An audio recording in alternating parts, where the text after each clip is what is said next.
warahmatullahi wabarakatuh. Perkenalkan, nama saya Robiatul Hidayah Siregar, utusan dari Kabupaten Padang Laos Utara.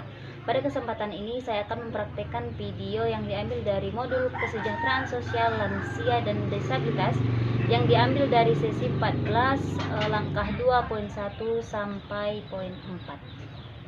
Oke, assalamualaikum warahmatullahi wabarakatuh, ibu-ibu. Waalaikumsalam warahmatullahi wabarakatuh. Selamat sore ibu-ibu yang cantik. Selamat sore. Apa kabarnya Bu hari ini? Alhamdulillah sehat. Iya, itu intinya ya Bu, kesehatan. Kalau soal duit itu dicari, kalau kesehatan Tidak bisa dibeli. iya tidak bisa dibeli. Bagus, iya Bu ya. Iya, terima kasih Bu.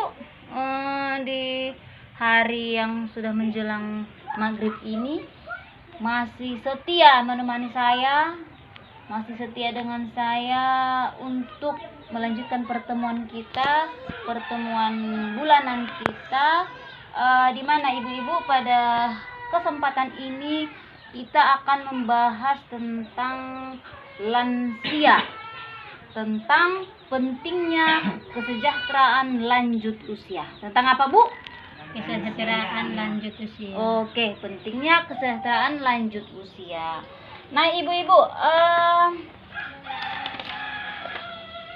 saya ini bertanya nih sama ibu-ibu. Ibu-ibu di rumah itu siapa aja kira-kira yang ada? Suami, Iya, ada suami, ada anak, ada anak, orang tua, ada orang tua kita, ada mertua. Iya betul, ada mertua. Jadi Bu, orang tua kita, baik mertua itu dinamakan lansia, lanjut usia. Apa lagi ya? Kemudian Ibu, mungkin Ibu di sini ada yang orang tuanya ikut dengan dia. Ada nggak Bu kira-kira di sini Bu? Yang ada. Oke, Ibu Farida, ada ya Bu? Ada. Siapa Bu yang ikut itu? Siapanya Bu? Mertua perempuan. Iya, mertua perempuan. Itu Bu umurnya berapa tahun Bu? Ibu 80 sekian udah ada. 80 lewat ya Bu. Udah lama dengan Ibu? Udah ada 5 tahun ini. 5 tahun ya Iya. Bu. Si mertua udah dimasukkan ke kartu keluarga. Sekarang udah. Itu berarti sudah dimasuk ke komponen PKH ya Bu. Berarti si mertua itu sudah mendapat bantuan dari pemerintah. Keadaan Ibu mertua sehat nggak Bu?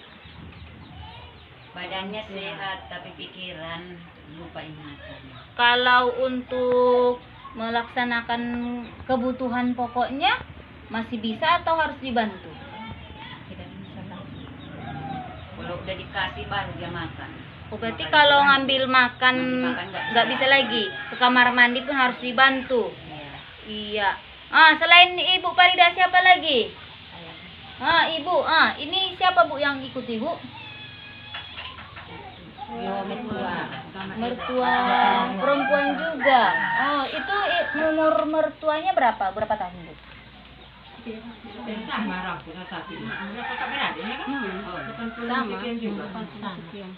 Itu kalau mertuanya itu masih sehat Bu? Masih fisiknya sehat. Masih bisa berusaha Bu? Bisa enggak? Berarti sudah di rumah. Badannya yang sehat.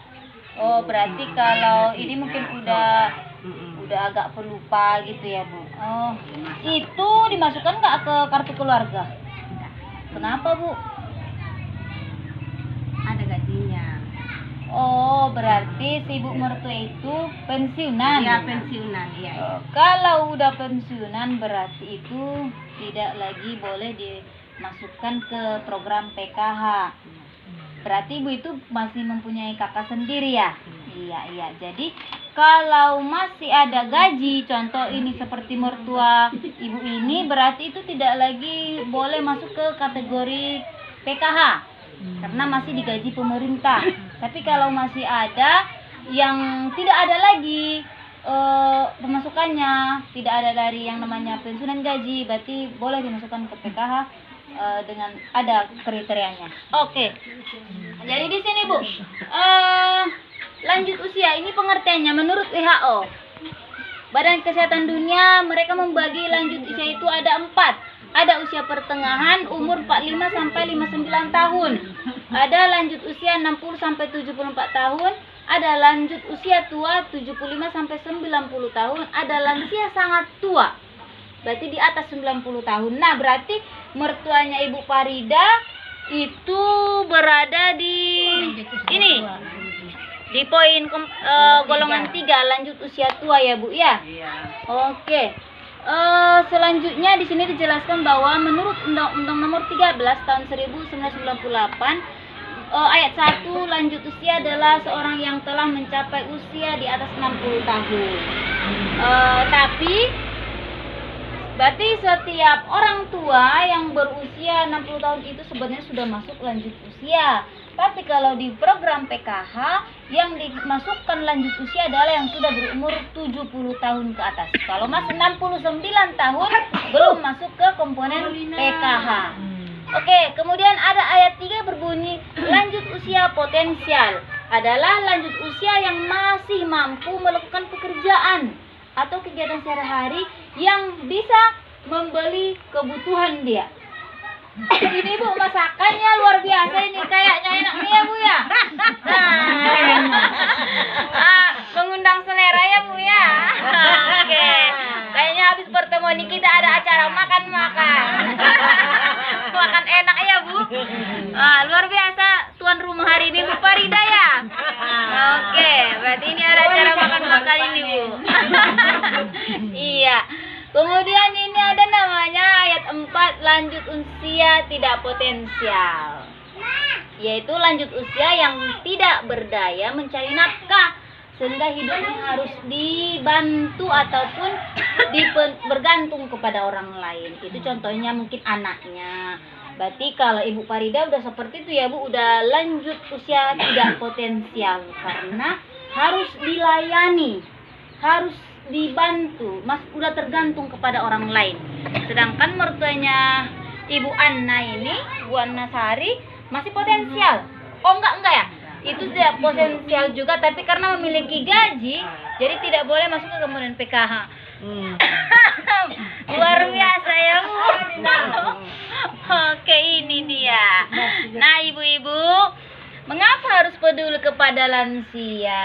Ini dia sebenarnya poin utamanya. Kenapa sih kita harus betul-betul memperhatikan lanjut usia ini? Di sini sudah banyak poin-poinnya Ibu. Ada katanya bahwa lanjut usia itu memiliki hak yang sama dengan kita. Kemudian lansia banyak mengalami kekerasan dan penelantaran. Di sini juga disebutkan bahwa lansia adalah orang tua yang membesarkan dan mendidik dengan kasih sayang. Ada lagi di sini, lansia adalah potret kita di masa yang akan datang. Jadi Bu, kesimpulannya adalah bahwa kita sebagai anak itu harus betul-betul memperhatikan orang tua, melayani mereka sebagaimana mungkin masa kecil kita dulu mereka juga melayani membesarkan kita. Jadi itu tadi Ibu, kenapa kita melayani lansia? Apa? Karena biar tidak dikatakan anak yang durhaka. Itu satu, itu poin utamanya dari segi keagamaan, adalah membalas jasa baik orang tua. Karena itu tadi yang saya sampaikan bahwa orang tua sekarang adalah potret kita di masa depan. Apa yang dialami orang tua akibat perlakuan kita, apa yang dirasakan orang tua akibat perlakuan kita kepada mereka, mungkin itu juga nanti yang kita alami ketika kita sudah berada di posisi mereka. Artinya kita sudah tua, mungkin anak kita juga memperlakukan seperti itu. Kalau kita betul-betul membahagiakan, membuat orang tua kita menjadi orang tua yang bahagia, mereka mengalami masa tua yang bahagia, insya Allah kita juga akan mengalami masa tua yang bahagia. Semua akan kembali ke asalnya, gitu kan Bu. Apa yang kita panen, apa yang kita tanam, itulah yang kita tunai. Ya, akan kita tuai. Jadi ibu-ibu, tidak panjang lebar lagi pembahasan kita hari ini. Itu yang harus kita tanamkan dalam hati kita. Ya Allah, saya harus berbakti kepada orang tua saya semasa ada kesempatan dan waktu. Karena terkadang kita tidak tahu hidup ini dan usia ini. Belum tentu kita diberikan Allah lagi kesempatan yang panjang. Kemungkinan mungkin kesempatan itu tidak akan lama lagi. Pergunakanlah Bu dengan membuat mereka menjadi orang tua yang bahagia. Kalau membuat orang tua yang sehat itu mudah Bu. Dikasih makan yang bergizi, yang bervitamin, itu insya Allah orang tua sehat. Tapi membuat orang tua yang bahagia itu luar biasa Bu. Apalagi kondisi orang tua yang mungkin secara psikisnya sudah banyak yang terganggu, dikit-dikit marah, mudah emosi, mudah cemburu, mudah sedih, itu otomatis kita yang akan melayaninya pun harus diberikan kesabaran yang luar biasa.